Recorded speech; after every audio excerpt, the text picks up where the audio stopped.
미국에서 유명한 크리스천 센츄리라고 하는 기독교 잡지가 있습니다. 그 잡지에 로널드 고에츠 박사님께서 쓰신 특별한 논문이 있었습니다. 그 제목은 A Period of Anti-Modesty라고 하는 책입니다. 반겸손 시대, 반겸손 시대라고 하는 그러한 논문이 기고된 바가 있었습니다. 그 주제는 이렇습니다. 우리가 겸손하게 되면 때때로 보면 자기는 겸손하지 않으면서 남에게 겸손을 요구할 때가 많습니다. 내가 스스로 내가 얼마나 겸손한가 그것을 살피며 반성하고 사는 사람은 참 훌륭한 사람입니다. 그리고 내가 겸손하다 생각하는 사람은 겸손한 사람이 아닙니다. 나는 교만하다. 나는 교만한 사람이다. 교만하기 쉽다. 그렇게 생각하며 늘 겸손하기를 힘쓰는 그 사람이 참으로 훌륭한 인격자라고 생각이 됩니다. 그런데 문제는 나는 겸손 여부를 생각하지 않고 남에게 겸손을 요구합니다. 흔히 이것을 막스나 니체 같은 사람은 비지배계급 윤리라고 합니다. 다르게 말하면 노예윤리입니다. 비지배계급에 있는 사람들, 그들에게 강요하는 것이 겸손이다. 이렇게 겸손의 개념을 아주 깊이 파헤치면서 문제가 된 것입니다. 그런 거로 반겸손의 원리, 반겸손의 윤리가 다시 생각되어야 한다 하는 그런 경각을 주는 말씀입니다. 반겸손 시대. 그것은 겸손이란 결코 무능도 아니고 무지도 아니라는 겁니다. 아니, 무능도 무지이어서는 안 된다는 것입니다. 겸손과 권능, 그것은 함께 가는 것이라 하는 것입니다. 함께 있어야 한다는 것입니다. 여러분, 하나의 좋은 예를 함께 생각해 보십시다. 성경에 나타나는 탕자의 아버지. 자, 그 탕자의 아버지가 겸손하고 무능합니다. 그러나 정말 무능한 것입니까? 아들이 유산을 받아가지고 집을 나가는데 말리지 못했습니다. 무능한 거예요. 또 그 아들이 또 거지가 돼가지고 돌아올 때 무조건 환영해 주었습니다. 이와 같은 바보가 어디 있습니까? 그 아버지는 아무리 생각해도 무능하고 무지합니다. 그러나 그것은 아닙니다. 그보다 더 높은 덕이 그 마음에 있습니다. 그것이 바로 사랑입니다. 그래서 아버지는 무능해지고 무지해진 것입니다. 그러나 약한 것이 아닙니다. 여러분 잘 아는 대로 무식해서 무식하면 겸손이 아닙니다. 무식한 거지. 또한 무능해서 비겁해지면 그건 나약함일 뿐입니다. 아무것도 아닙니다. 그러니까 능력도 있으면서 무능해지고 다 알고 있으면서 아주 모르는 자처럼 행동합니다. 그것을 우리는 겸손이라고 합니다. 그러나 그건 무능도 아니고 무지도 아닙니다. 엄청난 능력과 겸손이 함께 할 때 거기에 왕권이 있는 것입니다. 이 새로운 윤리관을 우리 성경에서 읽을 수 있습니다. 이러한 추리가 있습니다. 한번 생각해 봅니다. 그러나 저는 이 추리에 동의하고 싶습니다. 첫째, 예수님께서 이 6월절에 예루살렘에 올라가지만 않으셨더라면, 사람들이 많이 모이는 예루살렘에 올라가지 않고 갈릴리에 그대로 계셨더라면 예수님은 십자가를 지지 않을 수 있었습니다. 또 하나는 오늘 본문에서 읽은 대로 나귀를 타고 예루살렘을 향하여 올라가는 이 행사, 이 퍼레이드, 이 이벤트를 벌이지 않았더라면 아마도 십자가를 지지 않을 수 있을 것이라. 또 하나는 예수님께서 나귀를 타고 올라가서 어느 한적한 곳으로 간 게 아니고요. 예루살렘 성전으로 올라가서 성전의 그 더러운 모습이나 부패된 것이나 잘못된 것들을 다 아주 몰아내는, 성전을 깨끗이 하는 큰 역사를 이루었습니다. 만민의 기도하는 집을 왜 강도의 굴을 만드느냐 하고 채찍을 만들어 가지고 분노해서 전부 내몰았습니다.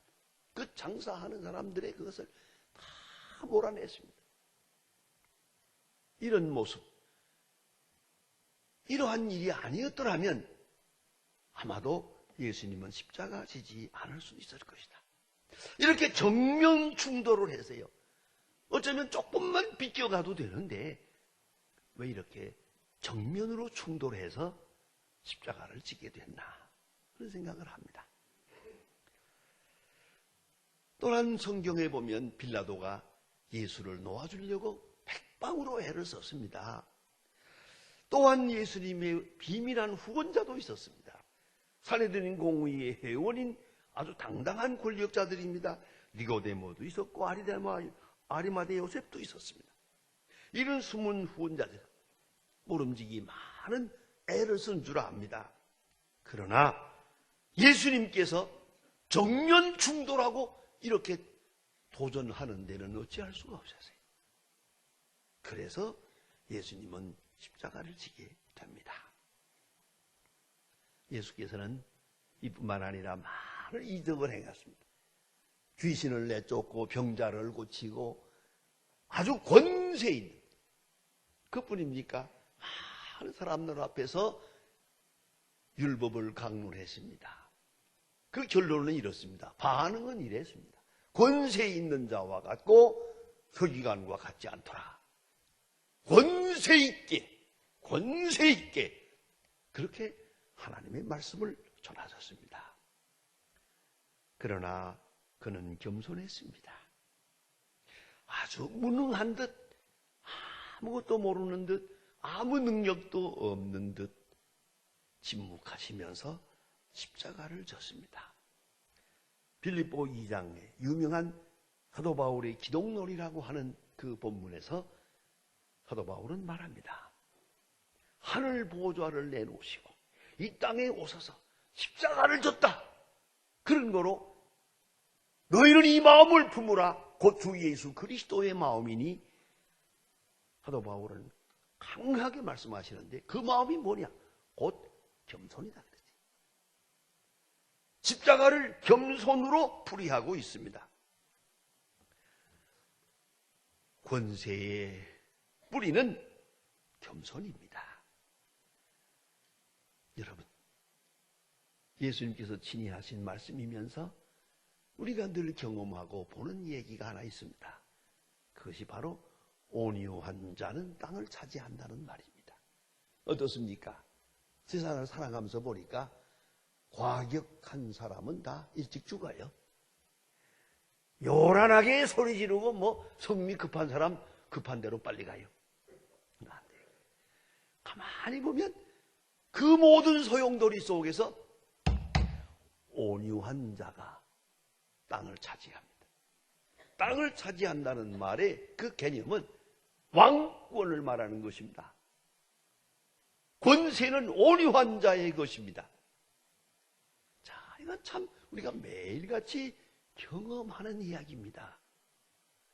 예수님께서 겸손하여 십자가를 집니다. 그리고 만왕의 왕이 되십니다. 이 겸손과 왕권, 깊이 생각할 문제입니다.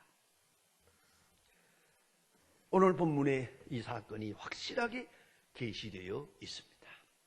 예수님께서는 나귀 새끼를 타고 예루살렘으로 올라가십니다. 대조적인 사건이 있습니다. 그것이 바로 로마 황제의 대관식입니다. 로마 황제는 아주 백마를 타고 또는 마차를, 전차를 타고 입성합니다. 그러나 그에 비해서 예수님은 너무나 초라합니다. 유대 사람들의 전통에 따라서 나귀 새끼를 타고 입성을 했다. 큰 의미가 있습니다. 조용한 듯, 아주 겸손한 듯, 그러나 엄청난 권세를 가지고 있습니다. 그리고 십자가를 지십니다. 십자가를 향해 가십니다. 성전을 향해, 십자가를 향해 당당하게 입성하시는 왕의 모습을 우리는 본문에서 읽을 수 있습니다. 이런 외형적 사건만이 아닙니다. 십자가야말로 얼마나 큰 고난입니까? 그런가 하면 얼마나 큰 오해가 있습니까? 언제 이 오해를 다 풀겠습니까? 지금도 풀리지 않고 있는 오해입니다. 많은 오해. 그것을 극복합니다. 많은 배반 있습니다. 그리고 다 상관하지 않습니다. 그리고 당당하게 올라가서 십자가를 지십니다. 예수는 나귀를 타시고 올라가시고 제자들은 뒤에서 따라오면서 호산나 만세를 부릅니다. 어떤 분들이 가끔 질문을 전화로 합니다. 성경에 호산나 그런데 호산나가 무슨 뜻입니까? 그래서 쉽게 생각합시다. 만세하는 겁니다. 만세하는 그 소리인데 뜻은 좀 다릅니다. 우리 만세는 조금 과장적이에요. 만년 사십시오. 그거 아닙니까? 거짓말이지. 만년을 어떻게 사노? 만세합니다만 그래서 오래 그런 뜻이겠지만 이 히브리 사람들의 만세 호산나는 그렇진 않아요. 호사나입니다. 호사란 말은 구원하소서. 나는 우리를 그래서요. 우리를 구원하소서. 우리를 구원하소서. 당신은 우리의 구주입니다. 하는 고백이 거기에 들어있어요. 호산나. 당신은 왕입니다. 우리를 구원하소서. 호산나. 그 만세를 부릅니다. 그러나 예수님은 알고 이 호산나 소리를 들었고 제자들은 아무것도 모르고 호산나라고 소리를 지르고 있습니다. 얼마나 참 모순된 장면입니까? 아마도 제자들은 호산나 하고 백성들과 함께 예루살렘에 올라가시면서 어깨에 힘을 주고 목에 힘을 주고 우쭐했을 거예요. 예수님이 왕이 되는가 보다. 그리고 출세하는 마음으로 예수님의 뒤를 따랐다고 생각합니다. 그런데 말입니다. 오늘 성경에 있는 대로 이 행사를 위해서 나귀를 준비하게 됩니다. 나귀 새끼를 타고 올라가야 갔으니까. 그런데 오늘 성경에 보면 아무리 봐도 일상적인 예수님이 아닙니다. 전혀 다른 모습의 예수님을 볼 수 있습니다. 보세요. 문자 그대로 원문대로 살피면 가라, 보리라, 풀라, 끌어오라. 예수님 제자들에게 명령을 합니다. 아무 설명이 없습니다. 긴 이야기가 없습니다. 강한 명령입니다. 가라. 가면 나귀를 보리라. 보면은 풀어라. 풀고 끌어오라. 그리고 만약 뭐라고 묻거든 주가 쓰시겠다 하라. 이런 모습은 예수님에게 없는 겁니다. 예수님 같지 않습니다. 어디 이렇게 권세 있는 순간입니다. 가라. 보리라. 나귀를 끌어오라. 뭐라고 하거든 주가 쓰시겠다 해라. 대단합니다. 우리가 이 성경을 읽으면 읽을수록 와, 어디 예수님에게 이런 모습이 있나. 이건 남의 낙입니다. 이거 남의 낙위를 빌리려면 돈이라도 내야지, 아니면 설명이라도 해야지. 여차여차하다, 이거 설명도 없어요. 설명할 의지도 없어요. 끌어와라, 주가 쓰시겠다 하라, 그러면 주시리라. 굉장한 왕권이 여기에 시사되고 있습니다. 오로지 명령입니다. 그런데 말입니다, 예수님은 이 명령이 온전히 통하리라고 믿었습니다. 무명의 제자를 믿었습니다. 성경에 이상하게도 이 사람의 이름이 없습니다. 선한 사마리아 사람의 이름이 없듯이 이 중요한 사람, 어쩌면 예수님의 십자가 지시는 길에 가장 바람직한 딱 한 사람, 이 숨은 제자의 이름이 없습니다. 그리고 이 사람의 반응은 놀랍습니다. 그냥 나귀 새끼를 내줍니다. 여러분, 그리하면 보내리라. 예수님은 이 제자를 믿었습니다. 이 말에 즉각적으로 순종할 것이라고 믿었습니다. 예수님이 믿으시는 제자, 이런 사람이었습니다. 참으로 훌륭한 일 아닙니까? 그리하면 보내리라. 전 가끔 이 본문을 읽을 때마다 생각해 봅니다. 제 목회 경험에 있는 얘기입니다. 어쩌면 저만이 경험했던 일이 아닌가 싶습니다.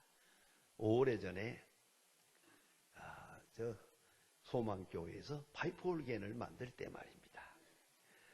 자, 그게 우리 신교회에 있어서 한국교회 맨 처음으로 만들었어요. 지금은 그 후로 이어져서 한 22개가 들어와 있습니다만은, 아무튼 맨 처음 하려고 하니까 이게 도대체 이게 통하질 않아요. 어떤 분은 이걸 막 반대해요. 하도 반대해서 내가 불러다 놓고 왜 반대하느냐고 물었어요. 그 왜 비싼 걸 그런 거 합니까? 그래서 내가 그래서요, 당신 사는 집이 얼마짜리요? 하고 물어봤더니 이 파이프 오르겐보다 자기 집이 비싸더라고요. 여보, 당신이 집 하나만도 못한 거예요, 이거는. 그런데 하나님의 영광을 위해서 이렇게 찬양하는데 쓰겠는데, 이 400년 쓴다는데, 그 좋은 악기를 하나 마련하는데 왜 그렇게 반대하느냐고 했더니 아무 말도 못하고 말았습니다만, 아무튼 그 반대할 때 어찌하겠어요? 할 수 없이 교회 예산을 쓰지 못하고 개인으로 모금을 했습니다. 5번 5차에 걸쳐서 미국 회사에 보내야 되는데, 자, 이제 우리 교인들 가운데는 아는 사람은 좀 알지만 대부분이 파이프 오르겐이 뭔지도 몰라요. 아니, 본질도 없어요. 또 그런 교회 음악에 대해서 관심도 없어요. 근데 내가 이 사람 저 사람 만나가지고 돈 내라고 그러는데, 고마운 것은요, 한 사람도 거절한 사람이 없어요. 딱 돈을 내라 그러면 알았습니다. 얼마요? 주더라고요. 그래서 5번을 내는데, 지금 마지막엔 급했어요. 요거 시간을 놓치지 못하거든요. 이거 외국 사람하고 하는 거래이기 때문에. 너무너무 힘들더라고요. 맨 마지막에는 낸 분에게 또 가서 달라 그랬어요. 했더니 그러죠 뭐 하더니 그 다음 말이세요. 제가 지금 사업하느라고 빚이 좀 있는데요, 빚 내던 바에 좀 더 내죠 뭐 까짓 거. 빚을 내서 주었습니다. 제가 그 이름을 잊을 수가 없습니다. 이렇게 해서 올겐을 만들었어요. 올겐이 소리가 나요. 이게 좋은 거예요. 그러니까 어떤 분들은 와서 왜 나한테는 달라고 안 했습니까? 내가 그랬죠. 안 줄 것 같아서 그래 주다. 당신이 안 줄 것 같아서 달라고 안 했다. 그랬더니 그거 어떻게 도리가 없겠습니까? 이지라도 내라고. 그래가지고 그 32풋짜리 큰 파이프는 그 다음에 추가한 겁니다. 자, 그 돈 모아가지고. 아무튼 간에 이렇게 해서 올겐을 하게 되는데, 내가 놀라운 것은 이겁니다. 올겐이 뭔지도 모르면서 또 올겐에 흥미도 없어요. 그러나 예배를 위해서 이것이 필요합니다 하는 목사의 말을 믿고 그 돈을 내주는 그 믿음입니다. 나도 저분이 돈을 줄 것 같아서 갖고 그분도 믿고 내놓는 오로지 믿음이요. 이 돈을 어디다 쓰느냐 묻는 자가 없어요. 아니, 사실 그분을 음치해요. 음악이 뭔지도 몰라요. 그러나 이것은 필요하다 할 때 그걸 믿음으로, 오직 믿음으로, 그런 믿음의 그 교분이 너무너무 아름답게 느껴집니다. 오늘 여기에 무명의 제자, 네 나귀 새끼를 내놓아라. 아무 말이 없습니다. 왜 내오랍니까? 어디다 쓸 것입니까? 아니, 보상이 뭡니까? 그 다음은 어떻게 될 것입니까? 이러한 행사를 치르고 나면 제가 오해를 많이 받게 되겠는데, 그 다음 후속 결과가 무엇입니까? 아무 질문이 없어요. 아무 의심도 없어요. 주께서 쓰시겠다면 쓰셔야지요. 끝. 그런 믿음 말입니다. 아무 질문이 없어요. 나 이 질문 없는, 이 말 없는 이 사람, 이름도 없고 말도 없어요. 이것이 충성이에요. 가만히 보면 요새는 우리가 무슨 충성, 순종하면서도 대가를 요구해요. 보상이 뭐냐고, 결과가 무엇이냐고 말이 많아요. 충성에는 말이 없습니다. 아무 질문도 없습니다. 그뿐만 아닙니다. 윤리학자 쉘러의 말에 인간의 가치를 이렇게 말합니다.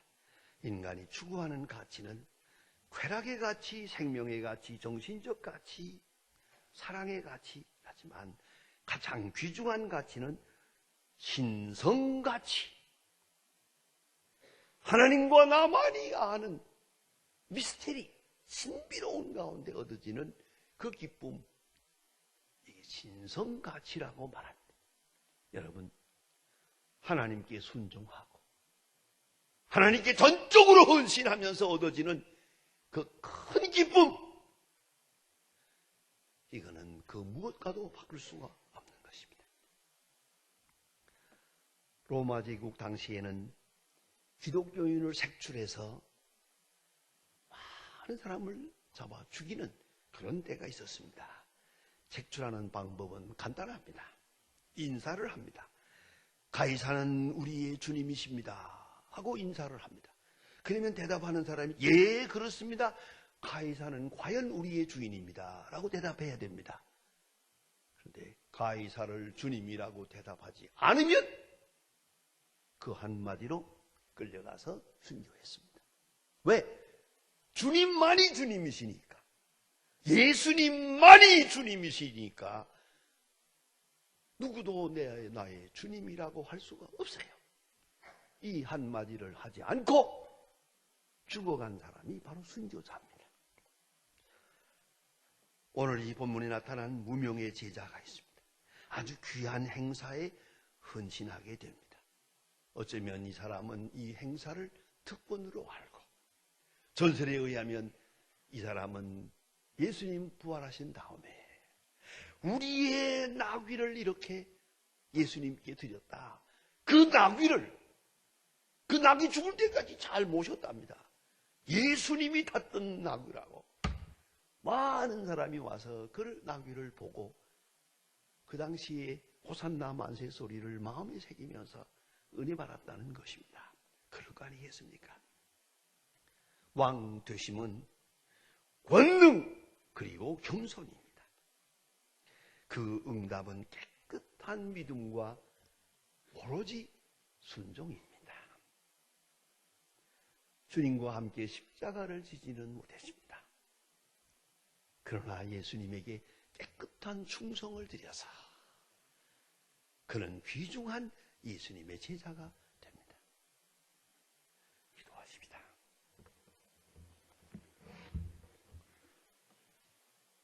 하나님 아버지, 주께서 우리를 위하여 십자가를 지시기 위하여 예루살렘으로 올라가시는 그 거룩한 역사를 기념하는 오늘 종려주일에